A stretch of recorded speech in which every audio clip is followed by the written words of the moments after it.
मकर संक्रांति पालित होता बेले खोर्धा जिला चिलिका ब्लॉक हाटबरडिया ग्राम कालीजाई मंदिर प्रांगण में मत्स्यजीवी मैंने महाआडंबर में मकर संक्रांति पालन करुछंती।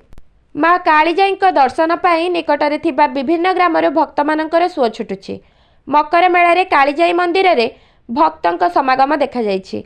चिलिका भितर को न जाई दीर्घ 26 वर्ष धरी हाटबरडिया ग्राम में यज्ञ यात्रा 3 दिन धरी मकर संक्रांति पर्व धूमधाम रे पालन करुछंती।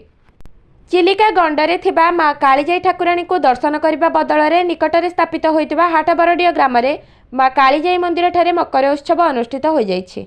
एथिरे मंदिर परिचालना कमिटी जोग देइथिबा बेले एही प्रतिष्ठा उत्सव में शह शह भक्त और श्रद्धालु सामिल होइथिले। खोर्धारू ज्ञानरंजन दास का रिपोर्ट, सठिक न्यूज ओडिशा।